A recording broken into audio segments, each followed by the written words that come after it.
교회 여러분, 오늘은 제가 찬송에 대해서 좀 말씀을 나누려고 합니다. 하나님께서 인간을 만드신 이유가 여러분 무엇이라고 생각하십니까? 성경은 하나님께서 우리들을 만드신 이유가 찬송에 있다고, 찬양에 있다고 그렇게 말씀해 주고 있습니다. 이사야서 43장 21절의 말씀을 보면 우리가 잘 아는 말씀이 있죠. 이 백성은 내가 나를 위하여 지었나니 나의 찬송을 부르게 하려 합니다. 그렇게 되어 있어요. 나의 찬송을 부르게 하려 합니다. 우리가 세상에 살아가면서 하고 싶은 일도 많이 있고 또 해야 되는 일들도 많이 있지만, 그럼에도 불구하고 이 찬송이 우리들의 삶 속에서는 찬송에서 빠져서는 안 된다고, 우리의 삶이 하나님을 향한 찬송이 되어야 된다고 그렇게 말씀해 주고 있는 겁니다. 이 선교지에 가면 낯선 이들을 많이 만나게 되는데, 이 낯선 이들을 만났을 때 하나가 되게 하는 그런 단어가 있습니다. 이게 무슨 단어냐면 할렐루야예요. 할렐루야. 이게 여러분, 이 할렐루야라는 단어가 참 귀하지 않습니까? 이 단어는 믿는 이들의 공용어도 되고 또 삶의 목적도 되고 또 믿는 이들을 하나 되게 만드는 그런 귀한 단어입니다. 이 선교지에 가서 이게 낯선 장소에 가서 또 낯선 사람들을 만나면 좀 마음이 이게 불편한 점이 있어요. 근데 할렐루야 서로 인사했을 때 저쪽 사람에서 얼굴에 미소가 싹 피어오르면, 아, 저 사람도 예수 믿는 사람이구나 이렇게 생각이 되고, 그 사람이 한 마음, 한 사람, 이렇게 그 사람과 한 팀이 되는 그런 것들을 느끼게 됩니다. 여러분, 할렐루야 그 뜻이 무엇입니까?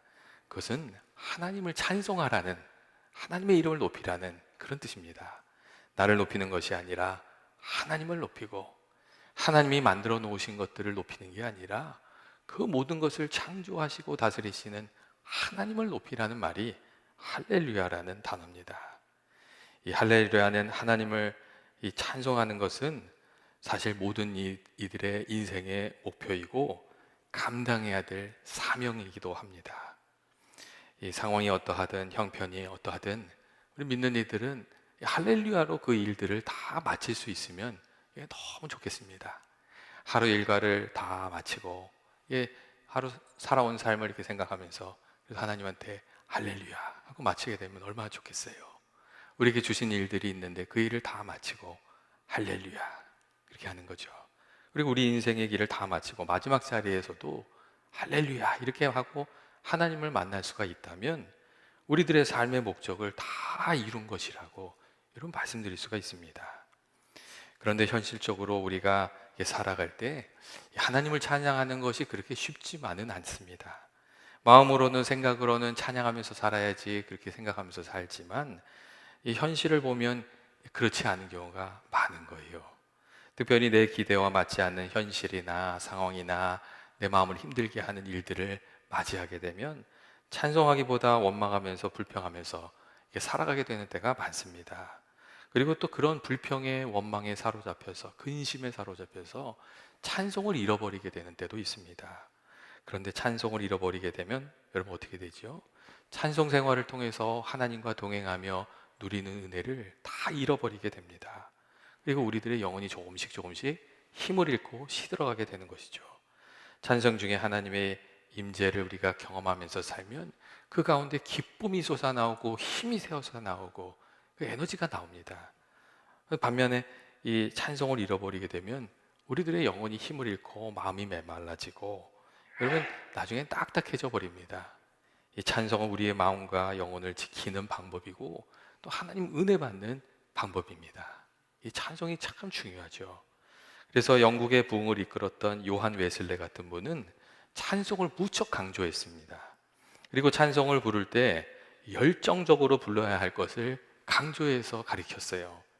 요한 웨슬레가 이렇게 얘기했어요. 이 찬송을 할 때는 힘있게 찬송하고 용감하게 찬송하라. 맥이 빠진 사람처럼 혹은 조는 사람처럼 찬송하지 않도록 하라. 그런 말을 했어요. 소리를 높여서 찬송하라.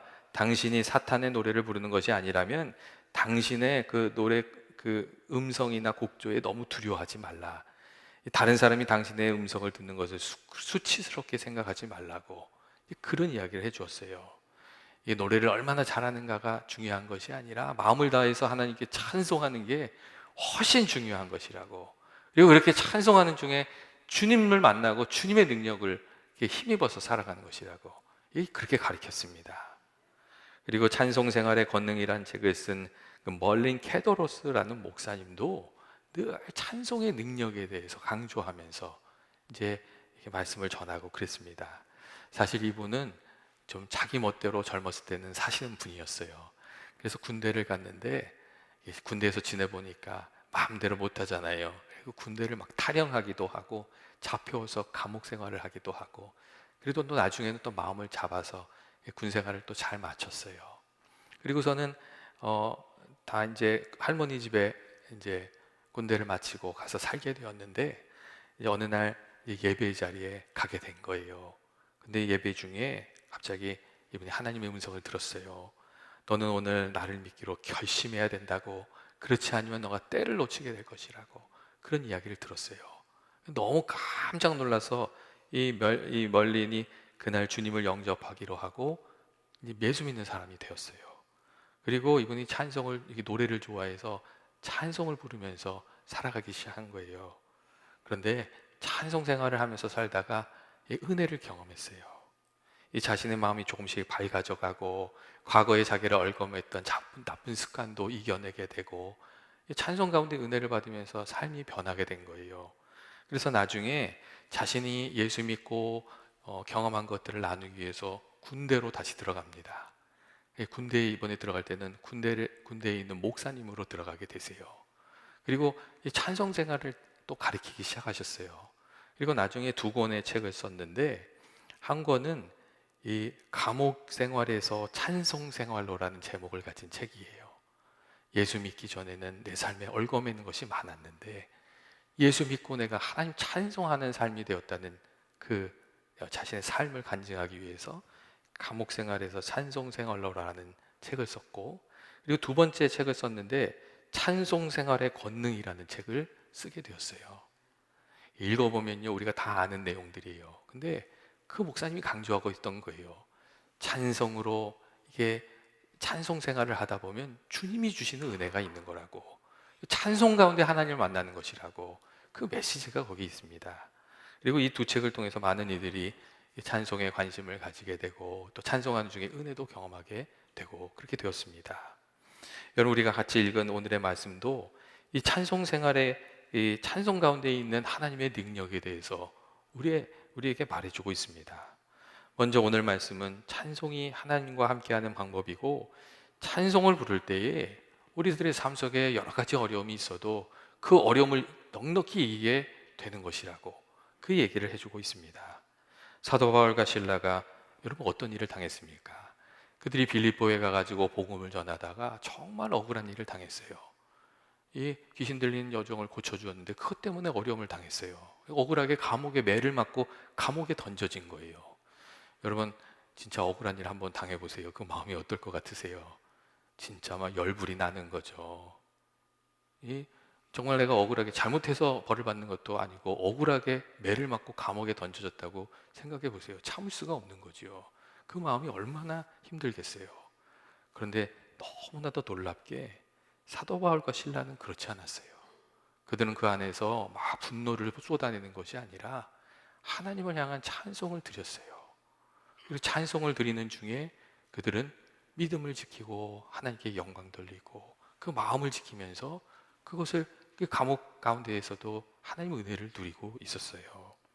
여러분, 우리가 어려운 일을 당할 때 찬송을 부르다 보면 우리들의 마음이 밝아지고 하나님이 주시는 그 위로도 임하고 힘도 생기는, 담대해지는 그런 경험을 하게 되지 않습니까? 걱정하고 근심만 하면 마음이 더 어려워집니다.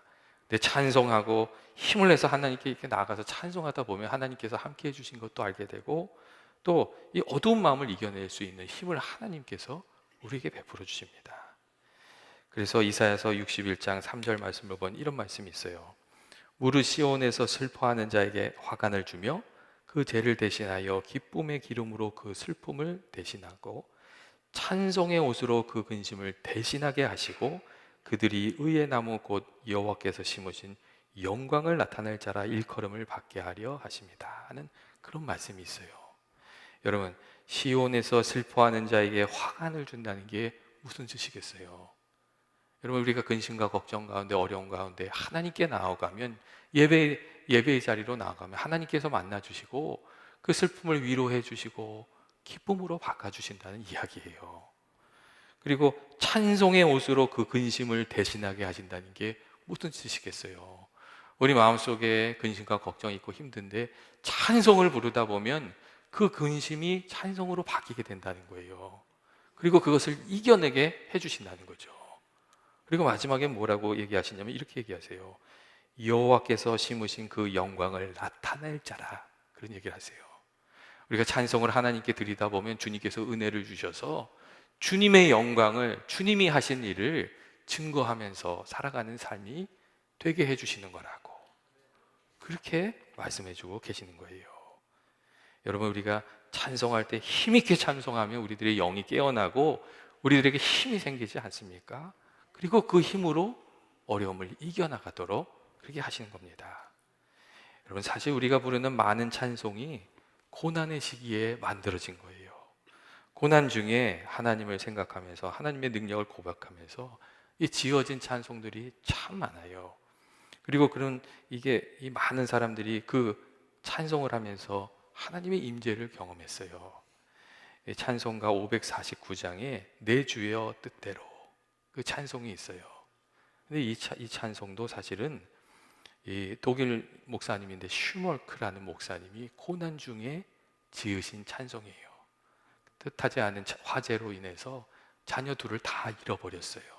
얼마나 마음이 힘들고 아팠겠어요. 근데 그때 목사님이 하나님을 생각하면서 찬송을 지었어요.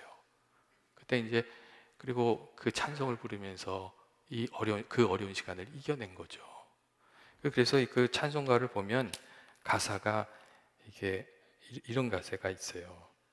내 주여 뜻대로 행하시옵소서. 큰 근심 중에도 낙심께 마소서. 주님도 때로는 울기도 하셨네. 날 주관하셔서 뜻대로 하소서. 목사님이 이 찬송을 부르면서 그 어려움을 이겨낸 거죠. 그리고 또 많은 이들이 이 찬송을 부르면서 어려운 이 상황들을 이겨냈습니다. 찬송 가운데 하나님께서 위로하시고 힘을 주시는 거죠. 예전에 제가 잘 아는 목사님께서 6.25 때 감옥에 갇혔던 이야기를 하셨어요. 예수 믿는 청년들이 그때 다 많이 이렇게 붙잡혀가지고 감옥에 갇히고 그랬대요. 근데 감옥에 갇혀 있는데 얼마나 사람들 마음이 답답했겠어요. 근데 밤늦게 한 청년이 조용히 찬송을 부르기 시작했대요. 그러니까 한 사람, 두 사람 그 찬송을 다 따라 부르는 거예요. 그리고 어느 순간에는요, 그 감옥 전체에 찬송이 가득하게 되었대요. 그리고 두려워하는 마음, 걱정하는 마음, 근심하는 마음이 그 순간 다 사라지더라는 거예요. 그리고 하나님께서 놀랍게 역사하셔서 그때 그 청년들이 그 감옥을 다 빠져나올 수 있었다고, 그런 간증을 하시는 것을 제가 들은 적이 있습니다. 여러분, 찬송 가운데 하나님께서 우리들을 그렇게 도와주시지 않습니까? 답답한 마음이었는데 찬송하다 보면, 또는 좋은 식구들과 만나서 같이 찬송하다 보면 마음이 밝아지고 또 찬송가의 가사로 은혜도 받고 새 힘이 생기는 것을 우리가 많이 경험하게 됩니다. 우리의 영혼의 메마름을 이렇게 찬송이 채워주는 거죠. 그리고 여러분, 어두운 세력들이 찬송과 기도가 충만한 곳을 이겨내지 못합니다. 우리가 찬송을 부르면 어두운 마음도, 어두운 세력도 우리들 삶 속에서 다 떠나갑니다. 그래서 우리가 찬송으로 옷 입고 여러분 살아가야 하는 줄로 믿습니다. 여러분, 하나님과 늘 함께 하시는 그런 삶을 살기를 원하십니까? 만약 그렇다면 찬송의 삶을 꼭 시작하게 되시기를 주님의 이름으로 축원드립니다. 또한 찬송은 여러분, 우리가 하나님을 만나는, 하나님과 함께하는 중요한 방편이 됩니다. 여러분, 이 바울과 실라가 감옥에서 찬송을 했잖아요. 찬송을 했어요. 그리고 그들이 찬송하는 자리에 하나님께서 함께하여 주셨어요. 찬송하는 동안 하나님께서 함께 하시는지 함께 안 하시는지 알 수가 없잖아요. 그런데 그때 하나님이 어떤 일을 하셨어요? 땅을 흔드시고 감옥 문을 여시고 매여 있는 것들이 다 풀려지게 하시고 하나님께서 놀라운 능력을 보여주셔서 살아계신 하나님이 그들과 함께하고 계심을 확실하게 보여주셨어요. 찬송하는 이들에게 하나님께서 베풀어 주신 귀한 은혜의 사건들이었죠. 그리고 우리가 잘 알다시피 그 사건으로 인해서 우리 사도 바울과 실라가 또 복음을 간수에게도 전할 수 있게 되었어요. 이 한국 교회사를 보면 여러분 문중경 전도사님이란 분이 계셔요. 이 신안 지역에 있는 이들에게 전도하면서 평생을 사셨던 분이세요. 이분이 얼마나 신실하고 열심히 복음을 전하셨던지 이 신안 지역이 한국에서 가장 복음화율이 예수 믿는 사람이 많은 지역이에요. 90% 이상이 예수를 믿는 거예요. 그런데 이 전도사님을 회고하면서 안정환이라는 분이 이런 이야기를 했어요. 문 전도사님은 너무도 고우시고요, 목소리가 아름다운 분이셨어요. 그분의 찬양을 듣고 있으면 문제가 다 해결이 되었습니다. 전도사님은 아파하고 슬픈 일을 만난 사람들을 찾아가서 위로의 찬송을 불러주셨고, 기쁜 일이 있는 집에 가서는 축복의 찬송을, 죽음을 경험한 집에 가서는 소망의 찬송을 불러주셨습니다. 길을 지나가면서 아이들을 만나면 찬송을 가르쳐 주셔서 아이들의 마음에 복음을 심어 주셨어요. 그런 이야기를 했어요. 전도사님이 복음을 전하기 전에는 사시는 섬 사람들이 하는 말이 다 욕이었다고 해요. 그러니까 욕을 빼고는 말이 시작이 안 되는 거예요. 그런데 복음을 받아들이고 찬양을 받아들이면서 섬의 언어가 바뀌게 되고 섬 사람들의 삶이 바뀌었다고. 문중경 전도사님은 찬송으로 복음을 전하고 사람들을 위로하시고 주님을 증거하시면서 살았고, 전도사님의 찬송을 듣고 배우면서 사람들이 다 예수 믿는 사람들이 되었다고 그런 이야기를 해 주었습니다. 여러분, 찬송이 우리들의 마음을 열어주고 우리의 어두운 마음을 밝혀주고 하나님께로 우리들을 이끌어주는 귀한 도구가 됩니다. 여러분, 그래서 교회에는 찬송으로 가득하고 또 기도가 가득해야 되는 줄로 믿습니다. 예전에 아내를 따라서 억지로 교회를 나오신 분이 계셨어요. 근데 그분이 교회 처음에 딱 나와서 다 낯설기만 하더래요. 이해도 안 되고 무슨 말을 하는지도 잘 못 알아듣겠고, 근데 한 가지가 딱 좋았는데 찬송이 좋았대요. 그래서 잘 모르는 노래인데도 슬슬 따라 부르다가 나중에 찬송으로 은혜 받았다고, 그리고 예수 믿게 됐다고 그런 얘기를 하셨어요. 그리고 아직도 예수 믿는 게 뭔지는 잘 모르겠지만 나는 찬송을 너무 좋아한다고, 그리고 교회를 좋아한다고 그렇게 얘기를 하셨어요. 찬송 가운데 하나님이 그를 만나주고 계셨던 거죠. 여러분, 찬송이 있는 곳에 하나님께서 함께 해주시지 않습니까? 여러분, 우리들의 마음속에 주님이 계시기를 원하면 우리가 찬송으로 우리들의 마음을 채워야 되는 줄로 믿습니다. 우리 가정에 주님이 계시기를 원하려면 거기에도 찬송이 있어야 되는 거죠. 우리들의 삶에 주님이 함께 하시길 원하면 그곳에 찬송이 가득하게 하시기를 원합니다. 제가 이제 치필레를 좋아하거든요. 치필레에 가면 찬송이 나와요. 옛날에는 가사가 있는 찬송을 틀어줬어요. 딱 들으면요, 은혜가 많이 됐어요. 근데 누가 불평을 많이 했나 봐요. 요즘에는 가사가 뺀 그 반주만 나오는 찬송을 틀어줘요. 근데도 그런 생각이 듭니다. 아, 하나님께서 이곳에 함께하여 주시겠구나, 그런 생각이 듭니다. 찬송 가운데 주님과 동행하는, 주님을 모시고 살아가는 저와 여러분 되시기를 주의 이름으로 축원드립니다. 마지막으로 찬송은 하나님의 은혜를 경험한 우리들이 하나님을 높여드리는 방법이고 예배의 방법입니다. 여러분, 우리가 하나님을 어떻게 높여드릴 수 있겠어요? 어떻게 우리의 마음을 드릴 수 있겠어요? 이 세상 만물이 다 하나님의 것인데, 다 하나님 거예요 원래. 근데 무엇을 드린들 하나님께서 그렇게 크게 기뻐하시겠어요? 우리의 마음을 드려야 하나님이 기뻐하시는 거죠. 근데 그 중에 이 찬송을 드리는 게 하나님께 너무 귀한 것을 드리는 방법이라고 저는 생각합니다. 찬송을, 그리고 하나님이 기뻐하시고 우리가 찬송을 드리면 하나님 우리를 기쁘게 받아주시는 거잖아요. 이 찬송이 우리가 예배 드릴 때 너무 귀한 거예요. 여러분, 구약시대에는 하나님께서 말씀하신 대로 제물을 가지고 하나님께 나가서 제사를 드렸습니다. 그때에는 찬송이 없었어요. 잘 생각해 보세요. 제사 드리는 자리에는요, 찬송이 없어요. 하나님 말씀하신 대로 정한 제물을 가지고 가서 제사를 드리는 거예요. 그런데 예수님께서 이 땅에 오시고 우리를 위한 산 제물이 되신 이후에 더 이상 소나 양과 같은 짐승으로 제물을 드릴 필요가 없어진 거예요. 그리고 그때부터는 주님의 은혜를 감사하면서 찬송으로 하나님께 예배를 드리게 된 거예요. 그 감사를 드리게 된 것이죠. 그래서 히브리서 13장 15절 말씀을 보면 이런 말씀이 있어요. 그러므로 우리가 예수로 말미암아 항상 찬송의 제사를 하나님께 드리자. 그 말씀이 있어요. 이 하나님께 감사를 드리는 것이, 이 찬송이 예배에 그래서 한가운데 들어오게 된 거예요. 우리가 예배를 드릴 때 하나님 말씀을 듣는 시간이 너무도 중요하죠. 그런데 말씀을 듣는 시간만큼이나 하나님께 우리들의 마음과 감사를 드리는 찬양의 시간이 사실 굉장히 중요합니다. 우리가 예수님의 십자가를 통해서 너무 귀한 은혜를 받았기 때문이에요. 우리의 죄를 다 용서함 받았고, 또 우리에게 영원한 생명을 주시고 우리에게 소망이 되어 주셨기 때문이에요. 그런데 많은 경우 찬송을 가볍게 생각하는 일들이 일어나고 있습니다. 예전에 제가 아는 목사님이 한번 그런 얘기를 하셨어요. 그 교회도 찬송을 부를 때 사람들이 다 일어난대요. 근데 가만히 이렇게 보면요, 그냥 일어나 있는 사람이 있대요. 일어나서 찬송을 하는 사람이 있고 일어나만 있는 사람이 있대요. 그 얘기를 하시면서 사람들이 요즘에 찬송을 잘 안 한다고 그런 얘기를 한번 하셨어요. 여러분, 때때로 하나님께 예배하러 나왔는데 마음이 열리지 않고 예배에 이렇게 참여가 잘 안 되고 겉돌게 되는 그런 때가 있습니다.